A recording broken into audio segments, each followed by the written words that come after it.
Good evening. I needed a circular saw, so I went to Harbor Freight and bought this one. I only saw two models that were corded, and I definitely wanted a corded. This one is 12 amps, Chicago Electric Power Tools. This will probably move up to the buyer line soon. And they have a Drill Master that's 10 amps that was about $7 or $8 cheaper. So 5,500 RPMs. It's about right for a saw. 7 1/4, 12 amp. Okay, Harbor Freight part number is 63290. Shouldn't be hard to find. There's only two circular saws in the store that are corded. Okay, so it's pretty standard.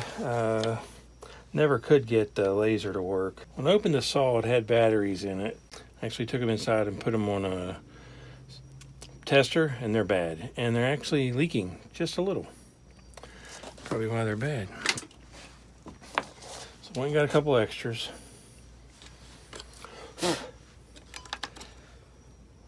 I was cutting countertops with this, and I was cutting chipboard with it.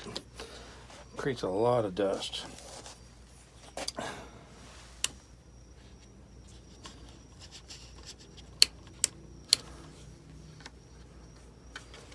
Still doesn't work.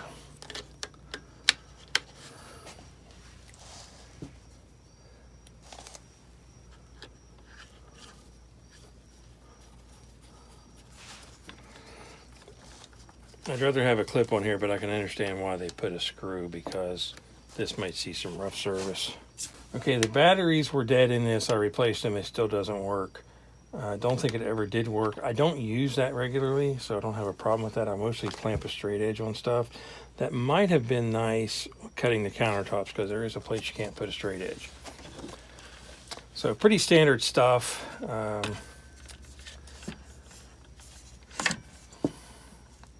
You can do angled cuts, and you need to make sure that this is 90 degrees blade to base if you adjust it. It has a bar, so you can cut along the side of something. I have never used one of those in my life. I threw it away.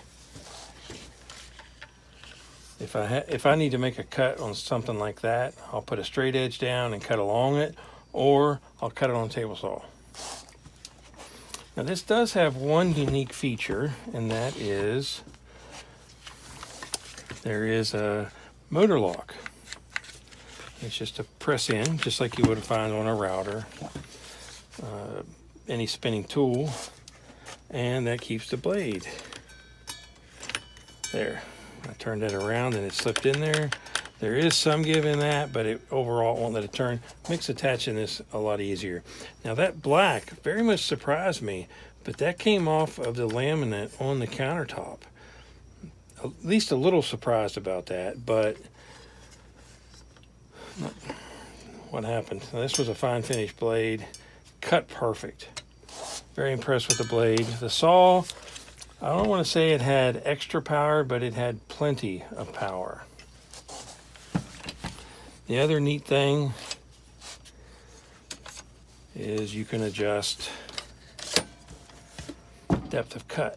Now that actually comes in handy every now and then. When I was cutting the countertop, I adjusted it so the blade came out the other side just a little bit.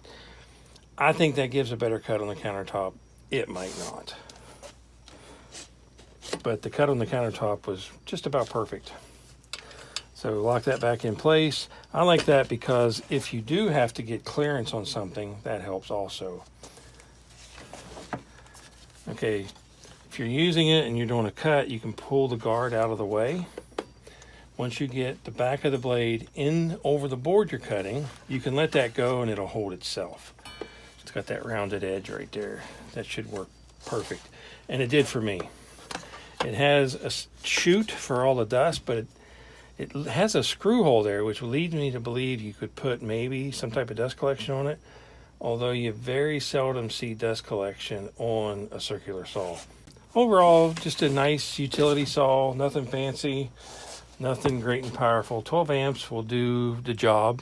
I was cutting 3/4 inch plywood. It had no problems. I cut the countertop. It had no problems. Neither of those two things are going to present a problem for this.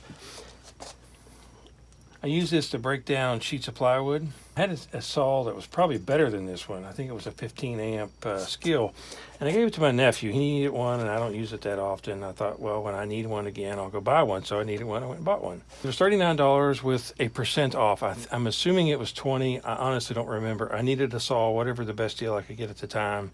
That's what I did. Very ergonomic. Chicago Electric has put a lot of time into ergonomic design, so you can use this and it's comfortable in your hands. You're less likely to get a cramp or repetitive stress syndrome. Like I said, it's nothing fancy, but it's just a good saw that works. So let's go cut some stuff with it. Does not appear to be working.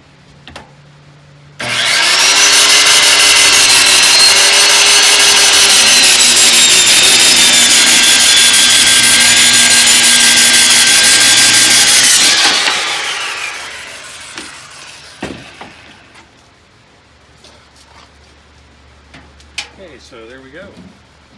One down. Very smooth edge. It has a 60-tooth blade in it.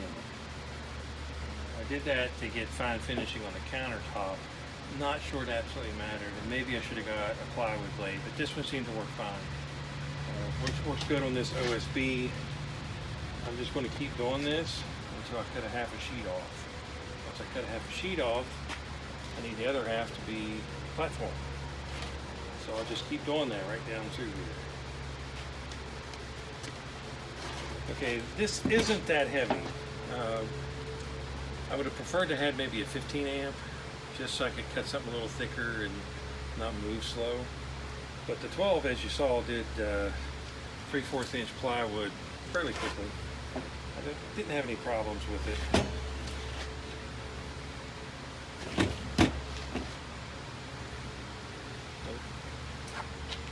Okay, so there's a real world use. If you like the videos, please subscribe to my channel. Thanks for watching.